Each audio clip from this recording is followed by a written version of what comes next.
Welcome to the Batman 2022 version, that is. Let's see, in our lifetime, we've had Batman 1989. That's where it all starts, right? But and then we not movie of all time. I grew up watching the 60s one as a kid. Sure, but I'm just saying when we were alive. That's what I mean to say. As far as being released, correct. Yes. Then we had the 2 follow-ups to that. 3 follow-ups, the last one being Unforgivable. And then we moved to the Nolan series in 2005 with Batman Begins, which I rarely miss a Batman movie in theater, but that one I completely missed. I saw it on DVD. I think I was so turned off by what happened in the 90s. Yeah. I didn't see Batman Begins in theaters either, dude.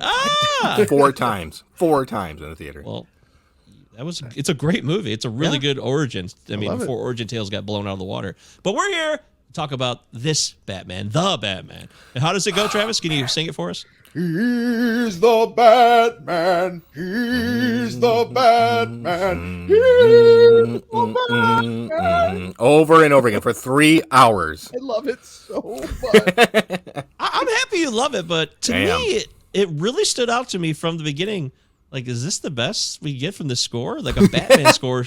Maybe the bar's been raised so high to me. I didn't hate it. I just thought it was really drab. That wasn't the score. That's Batman's theme. Yeah, the score itself is very eclectic, but that's the theme of the Batman. All of it. Right. Exactly. That his leitmotif is 2 notes, which is not that unlike the Jaws theme or Darth Vader's leitmotif. Mm-hmm. And what I love about this is that the ones that come to mind that we all just mentioned are villains, but this is an ominous and powerful score, which I really love. That, and again, I can see where I do think Ave Maria is overworked here, overused here. I agree with that, a point that you made before the show, Eric, to me, but I can see where this wouldn't be for everybody. But I've been listening to the score pretty much nonstop since last night, and to me, I really love that there's so many ways that these 2 notes could be played, and like it's just I like each time it feels different. I don't know, I'm loving it, but I can see where it's not for everyone. So this is going to be a spoilerific pod. We got to get that known immediately. Yeah. Good point. If you're turning into this, it's called the Batman Review. So I would assume you wouldn't press play unless you saw this movie. That's what it would be called. So, let's start with the instant reactions once you came out of the theater. Eric, you're the biggest Batman guy here. Why don't you start off? Batman 1989 is my all-time favorite movie, bar none. I'm a super fan, okay? And I'm coming at it with a critical eye. I walked out of theater blown away. Granted, I walked out at like 10. So for me, that was like, nowadays, that's like walking out of the theater at like 4 a.m. Like I was so tired and dead from my day. But I walked out in a daze. Like I spent like a half hour trying to find my car because I wasn't thinking about where my car was parked. I was thinking about what I had just seen. It was magic. I haven't seen something like that since, well, maybe Joker, granted. But I mean, I love. Incredible. I just wanted to turn around, walk right back in, get another ticket, and see it again immediately. Okay, there it is. Travis, what was your instant thoughts once you went to the bathroom first, of course? You know what? I was able to hold my bladder for the entirety of the movie. I was really proud of myself. Hey! Good for me. But in part because I was gripped, there was no point in the movie where I thought, hey, this would be a good bathroom break. There was no point in the movie where I'm like, I think we've hit a bit of a lull here, and it's kind of starting to drag. There was no point where I'm like, have we hit the 2-hour mark yet, do you think? Because I'm starting to get tired. Like, no, like I was locked in from beginning to end of this movie. And I'm glad that you've led off the way you have, Eric, because I'm probably going to have a whole bunch of hyperbole too that's going to oversell this. Anyone listening to this, again, I certainly hope you've already watched it, because I don't want to build any expectations. Because for me, I haven't been this excited about a movie in a really long time. I've been trying to think of the last time I saw a movie in theaters that got this under my skin, that I just kind of like walked out the next, the next day. I'm still thinking about it. I'm turning it over in my mind.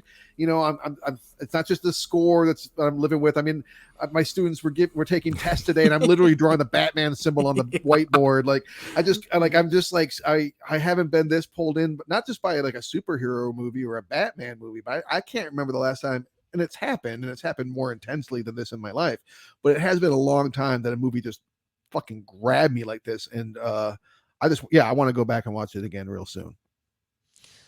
Okay. So, yeah, I walked out of the theater thinking that it kind of dragged a bit there. And I love a 3-hour movie if it's good. The 3 hours, people are complaining, oh, it's 3 hours. Like, if it's quality and you're grabbed like Travis is grabbed, it won't matter how long the movie is because you never want it to end. So I thought there maybe was a couple lulls, but I walked out overall. I was very pleased. And I thought about how unique it was, despite being such a tired story in a character that we've seen many, many times. You have so much going on here, and there's several villains involved. First off, that's always like that's a risky move, as we've seen before. We've seen too many villains lumped into Batman movies or other movies like Spider-Man 3 where it just didn't work at all. And in this case, it's really balanced quite nicely. It doesn't become Catwoman's movie played by Zoe Kravitz. She's in it and she's a part of it and she plays her role, but she still knows, or the directors and the writers, they all knew this is still a Batman movie. So we're not going to try to make this overly about her, which is something that could have easily happened. So it's a good movie. It's well done. I definitely have a few thoughts about it, but we can dive into that. I walked out thinking, oh, that was quite an experience. That was refreshing, and I was impressed, and it did hook me in from the beginning. Of course, I never left my chair. It was fascinating. I felt like as I watched the movie, it felt a little bit like the sequel to a Batman movie that doesn't exist. It doesn't need to exist because we've all seen his origins enough times. Yes. We all know the early part. And we often see the later part too. This is the unexplored sophomore year, more or less, of Batman, where he's learning how to be more than just vengeance, where he will, for instance, fuck up and pull his chute a second too late and take a nasty spill. They're giving us enough credit. Yeah, right. They're giving us credit. Like, they know the deal here. Let's dive in. Exactly. That is awesome. There's a lot of on-the-job learning coming from Batman here. So it's really cool to see, like, on one hand, it's kind of a different Batman. On the other hand, this feels like our Batman. Here's our guy. I can practically see the yellow dialogue boxes around the narration that Robert Pattinson was doing. You know, I mean, like, I really felt like, and the fact that it felt so timeless, like it kind of felt like the 40s, like the 80s, and the future all at once and none at the same time. Like, there's so much about this movie that just felt right. Felt very right. Yeah, they gave us a lot of credit here, and they didn't get caught up in a lot of tropes. They could have done things where they had to take time to explain, and they didn't. I love that. I give a lot of credit here to the directions. That's really well done. I think, Eric, you love Batman. Were you worried about how this one might go before it came out? Like, what was your expectations? One of my biggest worries was, okay, we're getting another real world Batman. We just had that. Why do we need another story, and presumably a trilogy, where it's like hey, what if Batman really existed? We just got that with Nolan. So one part. Say again? One part of me kind of wanted maybe a Neil Adams, Denny O'Neil type 70s Batman, where it was dark and gritty, but it was still very comic booky. Okay. Mm-hmm. And then Matt Reeves gives me this world that's half Blade Runner, half Alex Proyas's The Crow, and a little bit of Anton Furst from the original Batman. The production design is fucking fantastic. In Gotham City is like a fucking cesspool. In Nolan's films, again, I hate to compare, but it's a beautiful city. It didn't seem like it was in this turmoil. It was a gorgeous city. And not even that, it was just Chicago. They didn't even bother putting anything else in it. Part Chicago, part Pittsburgh. Yeah. I loved the atmosphere. I'm sitting there watching it, and I'm thinking on many occasions, this is what I wanted so badly when I was 17, in the late 90s, and I never in a million years would have thought I would have gotten a character saying happy fucking Halloween in a Batman movie where Batman's got to be on toys. They're never going to give us this. Yeah. But the times have changed. The studios are listening to what people want. And we want and can take a harder edge story of this caliber that's mature, honest, serious. Doesn't need to essentially be a comedy. You don't have to joke every 5 seconds. Christ, Batman doesn't even have to talk that much. He doesn't hardly talk at all in this. I loved it. I couldn't find Colin Farrell in that goddamn outfit if I tried. I kept looking at the Penguin again and again. Every time he came on screen, I'm like, where is he? I can't see him in there. That was amazing. Extremely well work done. they did on that. It really was. Really impressive. You look like a different human being. Both the performance and the makeup, it's like I've never seen this person in my life. Yeah, who was this? I just couldn't believe it. And Jeffrey Wright as Commissioner Gordon, this is a great fucking call. He's dead on. He's got a little bit more aggressiveness to him, but not too much. He's assertive, right? And he knows when to push. He's not the Gary Oldman type version. And he is at the same time. Like, he has some of that in him, but he also knows how to push forward. I thought he killed it as Commissioner Gordon. The best Commissioner Gordon I've ever seen. He absolutely is. He doesn't have to be like J.K. Simmons, where it looks like he could rip a car in half, for you to feel like this is someone this is a formidable man. Like, this is not like, he's not a superhero, but he is someone that is brave and true and not going to take shit even from Batman. Yeah. But or his boss, or his best friend, right off the bat. Right off the fucking bat. This guy has so much integrity. Like, he is. And Wright plays him so honestly. It's dead on. And when he comes into the mayor's office, when he's murdered at his home there, and all those cops are standing there, and the Batman is slowly. It's also, this is paced. They don't push things. They take their time in this movie. Yeah. And he slowly walks into the murder scene of the mayor with all these cops, and one cop, Martinez, doesn't want him in there. And it's such a.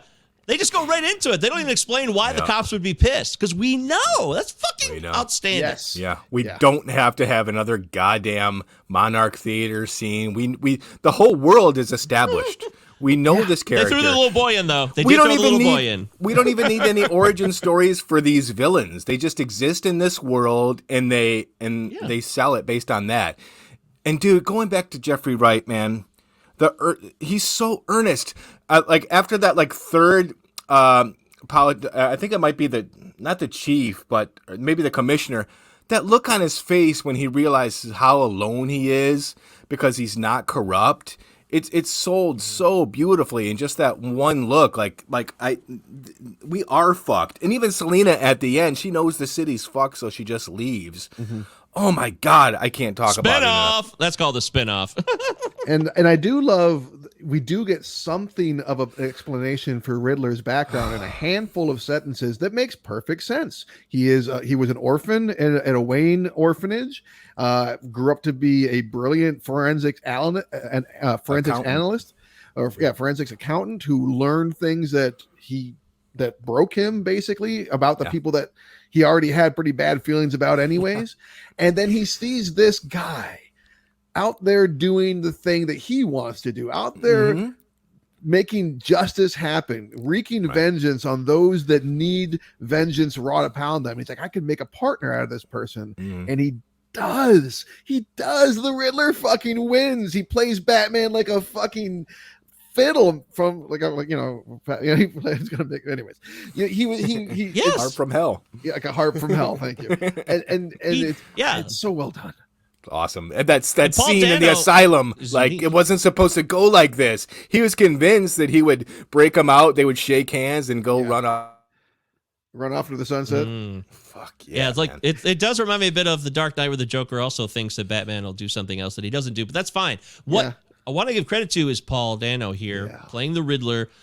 You have to have a certain type of ability to remove your ego as an actor, because he doesn't get a lot of screen time. Like, he's the main villain in this movie. I think that's fair to say. Yeah. But it's a lot of shaky cam stuff. And I give him credit for doing that, because people might say, like, oh, he's trying to do what Heath Ledger did back in 2008 with The Dark Knight. But this is the world we live in now, too. So we see camera phones and videos and uploads and followers, and all that shit's a part of our lexicon now. And it makes sense that if that's the world they're living in, he would do that. Exactly. But he doesn't have a lot of time in this movie. He gets a bit of his actual face you see way late in the movie in a 3-hour film. And I don't think a lot of actors would put up with that. They would demand more. I'm the main villain here. So I want to give Paul Dano a ton of credit for saying, hey, this is my job here, and I'll do whatever you guys ask of me. I'm just grateful to be in this Batman movie. I think he proves here, as he has in every role he's taken, that he will prioritize the performance, the character, over himself. He absolutely inhabits this character. He's doing a lot of things I haven't quite seen him do before. And you're right, we don't see his face very much, but when we do, Paul Dano's got a baby face. It's part of the reason why he really worked in Prisoners.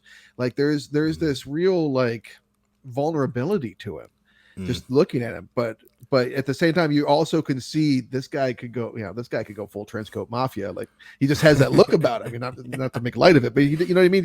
He has that look of someone who can be easily pushed to dangerous things somehow. And what he does with the lines, like one of the all-time great cinema villains is Hal 9000, and that's played by Douglas Rain, and it's all voice. But it's about how you modulate your voice to get what you want, and he plays it. It's the vocal performance is one for the books, man. And that, granted, it's just in the first half, but fucking incredible. Agreed. Yeah, that scene where he's got the DA Coulson trapped. That is one of the best parts of the movie. Coulson's car blows into the memorial for the dead mayor, and then he comes out with this. This is hardcore. Yeah. This is a PG-13 movie. He's got, and the showdown happens. That's where the stakes really went up, and I was like, "Oh my god, this is so intense!" Because the Riddler's calling on this phone, and they stick with that too. The little pieces of detail here, where you're like, "Wow, that phone's been ringing here for like minutes on screen, and it's got to play into this eventually." Here, what is it going to be? I thought if they answered the phone, he would blow up automatically. Right. So it had you guessing a lot too. I will say Batman should have died in that moment when that bomb blew up in his face. There was one of the moments where it was like, oh, okay, I'll just. But let's keep going. Gave us one of the best. It might have given us one of the best scenes in the movie where he wakes up to a tiny room full of cops, like true. In his face. That looks so fucking. I want a poster of that. Like I want Eric to draw that for me and hang that up in my.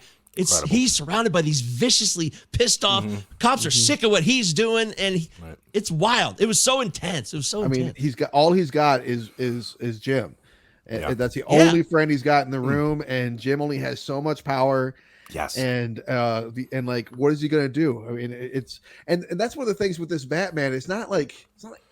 If this Batman gets surrounded, as he almost like, there's one point where there's two Riddler henchmen that are dragging him by the cape, ready to throw him over the thing, and you're like, these two fucking henchmen are about to kill goddamn Batman because he's at risk. Like there's stakes here that you don't see with other Batman from his first fight. So from the Joker face guys, they hit him. They were hit. I was like, okay, cool. If you have 8 guys surrounding you, you can't just beat them all up. You're gonna get hit, and they did that. That tiny detail is so important to me.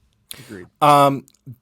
By far, for me, the most incredible and genius thing about the film and what it brings to the mythos is, in so many other Batman movies and comics, we get these story arcs where Batman questions why he should keep becoming, why he should stay Batman. Yeah. We've never seen anything really, to the best of my knowledge, where he questions why he became Batman in the first place. It was always about avenging his mother and father. So to have a villain come in and say, even your parents were full of shit. This this righteousness that you think that you are avenging is bullshit. Your family name is corrupt. I loved it. Yeah, what you're doing is actually self-serving. You're not actually trying to help the city. I mean, you are, but like you're doing it for reasons that are not pure. And when he has that realization at the end, when the girl is being lifted up in the helicopter, and he has that moment where he holds her hand, and like they have this beat where he just kind of maintains eye contact with her, and until she lets go of his hand. Yeah. I got a little verklempt. I got a little dewy. Absolutely. I was like, Batman's learning to be a hero. Yeah. Loved it. And when he's pissed at Alfred, and Andy Serkis downplays this so gorgeously when he's talking to Bruce, and he says, it could have been just some fucking guy in the street. It could have been Carmine Falcone. Yeah. I never gave up trying to figure out, and to the best of my knowledge, your father was a good man. And you see Bruce's face just relax and say, I can keep doing this, and I'm still strong, and I'm willing to keep going. Fucking incredible. Yeah, and they had the stones to make Thomas Wayne somebody who's not all that great a guy, too. Not only is he murdered, but they're putting this. See, Travis said earlier that this movie, you never quite know where it's taking place, but I see this movie very much of its moment. There's a lot going on in our own country and the world before us that is reflected in this. And I know you would agree with that, I'm sure. Sure. You got the the 1% stuff and Right. people being held accountable for their actions of the past. That's all mixed into here, but it's not done in a way where it seems trivial or forced in any way to me, because it fits so naturally into the story arc. Yeah, exactly. And it feels temporally kind of ambiguous, but it's also very much a product of now. You can it feel mirrors That's why it it's a shame it's completely. not connected to the Joker. Like, it seems very much a sibling of the Joker, Well, based on the overall. What was your take on this new Joker we can look forward to? Because this is not What the fuck's Joaquin going Phoenix. on there, man? Yeah, it's definitely not him. What's happening, Eric? That You was got Barry the goods? What's the Cohen. deal? It's Barry Keoghan, who It is? he was rough in Killing of a Sacred Deer, but I did like him in Dunkirk. I'm interested to see what we have here. I think they showed their cards without. I don't know how much development they spent saying this is going to be the Joker and this is what we're going with until the next movie, or if they were just like, well, the studio made us throw the Joker scene in there, but. Well, I don't know. There was another one that got cut out, and I'm glad it got cut out. Was there? Okay. Yeah, I'm glad. There was a scene where Batman and Joker interacted, but Really? I think that would have been distracting and unnecessary. It would have felt like, it would have felt like Batman and Superman in the future. Like, what the fuck is this? It would have felt unnecessary. And you don't want to take away from the power of the Riddler character just by Exactly. throwing that in. Exactly. But what we did see, I'm intrigued by, because it looked different than what we've seen before. It sounded a little bit different. There's only so many ways you can do Joker, and if you're not Right. going to bring Joaquin Phoenix back specifically for this, then I'm glad that they're doing something new that doesn't seem like they're trying to make it urban and like I don't know, like I don't like urban, but like, we've already talked about this elsewhere, but the tattoos and the gold teeth, everything that Jared Leto brought, that was just kind of felt not urban, but now it felt too current, right? Yeah. Yeah, trendy Joker. Yeah, trendy. That's it. This is like Ed Hardy Joker or something. Like, Well, that's the I thing. I don't like that. The Joker that Barry Cohen's bringing us seems to me to be more like a classic circus freak kind of Joker. Which I I'm way mean, more for interested me, in. like this is where I get hypercritical because the Joker is my number one all-time favorite character. I mean, Jesus, you seeing these pajamas I got on right now? Well, we're seeing everything, pal. Yeah, I know. Yeah. But yeah, for me, if you're gonna do the Joker in a movie, you have to do something different. That's what makes it interesting. That's why I can look at Jared Leto's Joker and say, okay, this was the Suicide Squad Joker, and it's its own thing. It makes the character interesting. It keeps it fresh. So as long as they do something different, I'm on board because it's going to make towards more interesting history for the character as an interpretation. So Catwoman, for me, Yes. this is the best Catwoman. For me, this was the best Catwoman movie ever made, and it was a really, really damn good Batman movie. But I thought she was by far the most interesting, layered character in the film. I loved every single scene of Zoe Kravitz as Selina. I was fucking blown away. I'm with you, man. I don't know if I'll ever be over Michelle Pfeiffer as Catwoman. That still stands to me as the best on-screen version of Catwoman I've seen. But other than that, this is the best version of Catwoman that I've seen. I mean, it was understated. It wasn't just overt, it wasn't too overdone. But at the same time, it was clearly like she doesn't refer to herself as like anything cat-like or feline until the very end of the film. We just know that she's someone who likes cats, and she's got kind of like a little kitty hat, which these days, a girl wearing a little hat that has like little kitty ears on it, I mean, I have to see that every time I go out in public. So She's got 9 lives, man. so it made sense. And Zoe Kravitz, I was talking her up on Kimmy a couple weeks ago. Right? Kimmy, is that the name of that movie? Yep. The new Soderbergh film. I really like what I'm seeing from this actor. She's doing great stuff. And to reiterate a point, Eric, that you made to me over text, the interactions between her and Batman are so dead on. And like I was saying to you, the fact that you see just these few moments where she leans in to kiss him and he kisses her back, and the time that he goes in to kiss her, she pulls back and leaves. Oh, gutting. Yeah. I like this advantage they have now with these contact lenses that can see anything anywhere. That was Cool. smooth. Yeah. I liked it. I wasn't. too. I'm like, oh, that's lame. Like that's a good idea. I don't We've see why got- that wouldn't happen in the next 10 years. Sure. We've gotten these quick bites, these little tantalizing moments where Batman plays detective in the other films. But this entire fucking movie is a detective story from start to finish. Yes. That's his whole quest is solving this mystery. And it's Yeah, so there's original Zodiac for a vibes in film. this. Oh yeah. yeah, Yeah. for sure. And Seven vibes, but there's Yeah. there's Yep. lots of guys that David Fincher vibes. there's a lot of people that had ciphers. Yeah, David Fincher vibes, but whatever. What are you gonna do? It's not like that's the only place you can find that kind of trope. No, not at all. We're not going to talk an hour about this, but I still found myself in that period there. I guess the last 45 minutes. I knew how long the movie was. It was so burned in my brain for some reason because everyone kept talking about it prior to me seeing it. 2 hours 56 minutes. Okay, I'm like, oh well, there's only this much time left now, but we still haven't resolved this. And I had no idea what was going on with that. I was not paying attention at all. Good for you. Well, that's great. I wish I hadn't been like that because some of the lulls there, Alfred gets blown up. You're like, oh no, he's not going to die. So that's fine, I guess. I wouldn't have been surprised if he had. I would have loved it if, you can't kill Alfred though, because he's going to be sequels. So I would have loved it if they did. He would have been underutilized if they had killed him off there. That's for sure. Right. But then he's kind of so John Turturro plays Falcone and they're looking for this La Ratatata, the rat So with wings. Yeah. It's really well done in that respect. There was just a period there in the last 40 to 30 minutes where I started to feel like, okay, what are we getting at here? I did feel that. I can't lie and not say I didn't feel that way. You're allowed to feel what you feel. Thank you. I'm just wondering, did you guys, what were you looking for as an end result? Once they bust the Riddler there's still a lot that happens after they break into his territory and he kills Falcone. But the Falcone scene where he gets killed in the prior moment up to that, I thought that was the end of the movie. I thought that was going to be the climax, but it wasn't at all. Well, it wrapped up Catwoman's arc, her thing, It did, which was like the B plot, and then we learned it just so happened that the Riddler lived across the street from the Penguin's place, which was where Falcone lived, and that the Catwoman worked at. Apparently, Gotham's a very small town.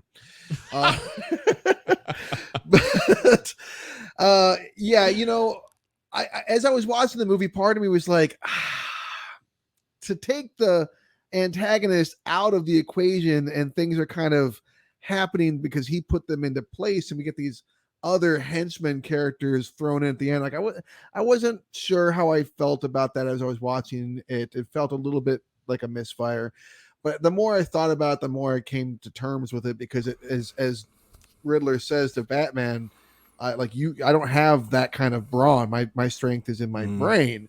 And so the fact that where Riddler was for his plan to take place, it made sense for that to be irrelevant. It actually made sense for him to count on being caught at one point. Because again, he thought Batman was smarter than he was.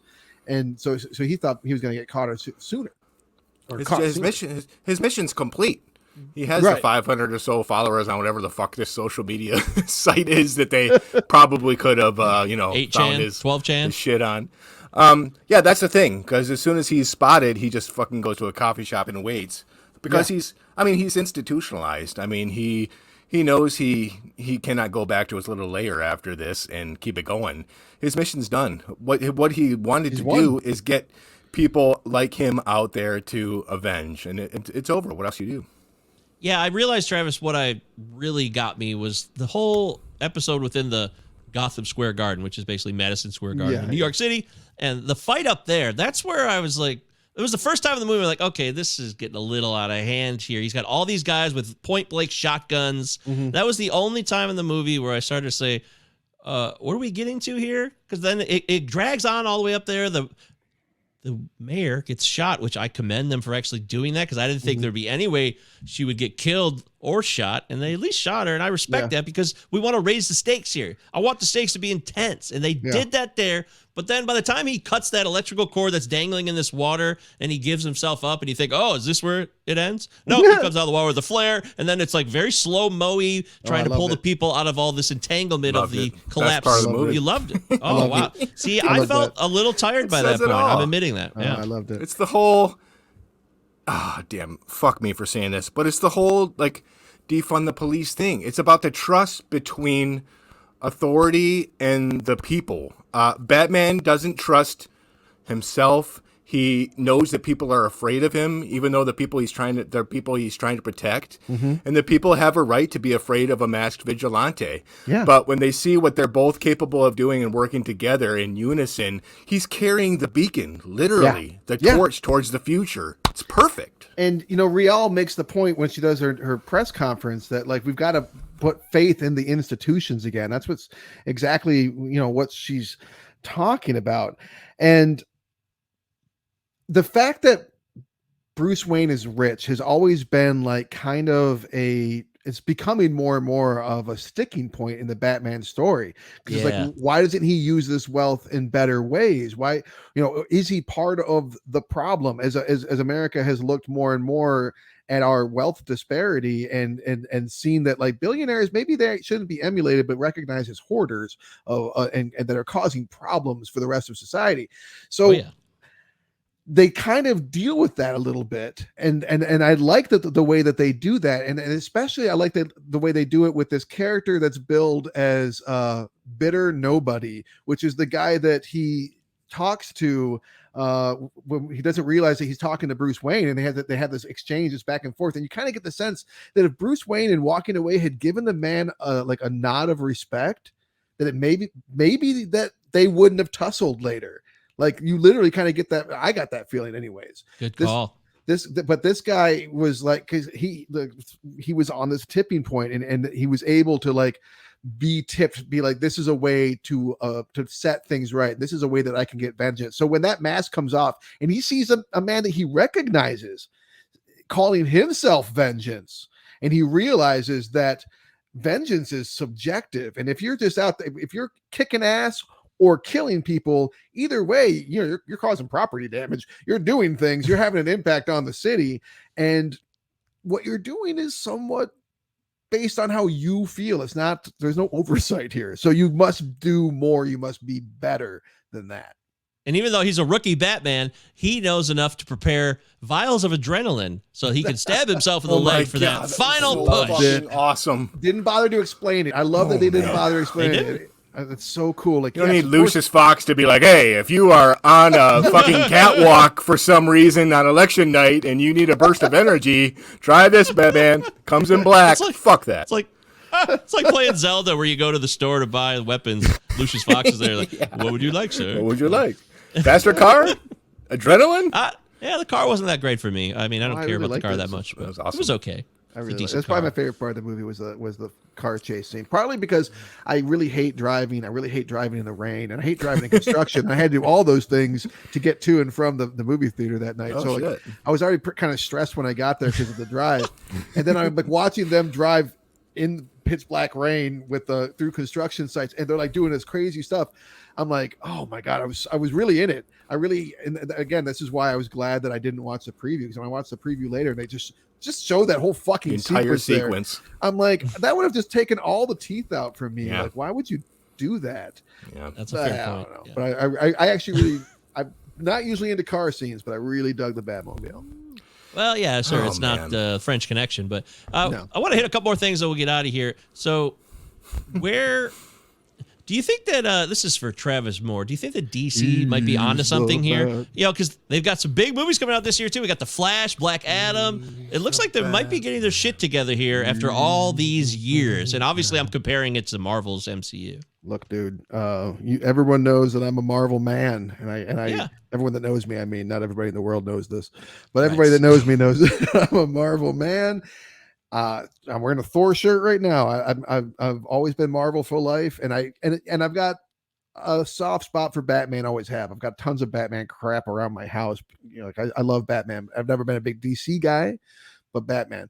But between what James Gunn has done with Suicide Squad and especially Peacemaker, the TV show, and the Batman, for the first time literally in my life, I am geeked about the future of the DCEU. Like, I am I'm wanting to know what comes down the pike. I am ready for a sequel for this movie already. I'm ready for the Penguin TV show for HBO Max. I'm ready for the Arkham TV show for HBO Max. Both of these things have been announced. Yeah. Oh wow. And the sequel has been announced. So this is a whole thing that's kind of come out of this. I could have seen it being a one-off, and it would have been cool if it was. But I'm perfectly fine to see more of this version of Batman. And I'm not going to be rushing to watch Aquaman 2. I'll tell you that right now. But Black Adam, I'll check it out, and I think I'll actually catch it in theaters for once. The Flash, I'm really excited about. Yeah, I love the too. Flash as a character, and I like what Ezra Miller. Ezra Miller, yeah, he's doing good work. Yeah, I'm glad he gets to stay in the role for all the fuck ups that happen with the Justice League. I'm glad that he's still the Flash. That's the thing. And the smacking the woman in Iceland or whatever it was. He grabbed her by the throat or whatever. That wasn't cool. People forget. Give them 3 months. But we're getting these solo, for the most part, or at least very independent efforts made by established writer-directors and not by these committees that are saying, well, just make sure to get these 5 characters in there and 20 end credits. They're their own thing. And they're purposeful and they're unique, all of them. Let's not forget Joker is one of the first DC films in this new run after Justice League. So if they keep this up and they just concentrate on getting talent and let them do their thing, we could get some fucking incredible stories here. So I'm blown away just to have a Batman that does not give a fuck about his legacy as Bruce Wayne. His only quest is what he's like the Vincent Hanna of Batman. All he is what he's going towards. He's just pissing away his name, and he always is Batman. He's never even Bruce in this entire film, and we've never seen that. Two points about that. One of the things I really like, I heard people say like, "Oh, he's emo Batman because he's got like the eyeliner," but Michael Keaton's wearing that same eyeliner. We just never see him take the mask off. We don't see that honest moment, and that's really all we really get because he's always still kind of the Batman. So when we see him, that's usually what he's got going on. That, and I really really like this version of Bruce Wayne. This pale, skinny, scrawny. Who would think that this guy is Batman? Who would think? Now you look at Christian Bale is Bruce Wayne, and it's like, how do you not know that that's Batman? But you look at Bruce Wayne with Robert Pattinson's Bruce Wayne, and you're like, this guy, a wet sock could beat him up. Yeah. I guess I don't really care about that because he inhabits the part so well. So if people say like it's too emo, I love the longer hair too. No, that's a new thing. I mean, it's been done in the comics, I think, but I think it's refreshing to see that on screen. And I'm not a big Robert Pattinson guy. I'm really not. Maybe Twilight fucked me up from the beginning, and that's not fair to him. I admit that freely. But he was great in Good Time, as we've talked about before. And apparently Good Time led to him getting this role in a way. Right. So this is a guy who sold me on it. I love going in fresh and not know, like when Heath Ledger got assigned the Joker role, it was very uncertain and ends up being incredible. So this is a good movie. I got to go see it again for sure because there's probably a lot more that we need to uncover. And it's so long too, and so in depth with so many moving parts that you truly do need a second watch with this movie. It's not just to go back for the fuck of it. You really need to do it again. Yeah. And we're used to it, man. Like we live in that, sorry, Travis, but we live in this age now. There's no coming back. We expect long form content, and we expect to get to know characters more because of these 10-part series that we're used to seeing and binging. So that 3 hours blows by because if we were at home watching this shit and it was in 3 episodes that were an hour long each, we'd go to the next one. We're no longer complaining about runtimes as long as you're bringing us good material. Yeah, as long as there's a thumb drive, I'm down with it. I will say, I love that kind of dark humor. I mean, me too. That is great. Yeah. But I will say, as a moviegoer with a bladder the size of a thimble, bring back the intermission. If you're gonna give me a 3-hour movie, hour and a half in, give me 5 minutes of music, let everybody filter out and filter back real quick. But other than that, no complaints. All right, I agree. Let's do that. Okay, so I give it if I'm rating it out of 5 stars, I give it a 4 out of 5. I'm not giving it a 5 though. I ranked it on IMDb as a 9. Ooh. out of 10. Oh, okay. I seldom go for the 10, and Yeah. and I may bump this up once, like I've watched it a few times, and the love for it has grown. But very, very, they can't all be Bo Burnham's Inside, where it's like, well, that's an obvious 10. This is one where I didn't stress the flaws that I found in the film and with you guys today, but I do think that there are a few there, and I think there's a few points that they could have kind of easily corrected in a couple minor points. I'm like, oh, why did you make that choice? But overall, I loved this movie so much, and I can't wait to watch it again.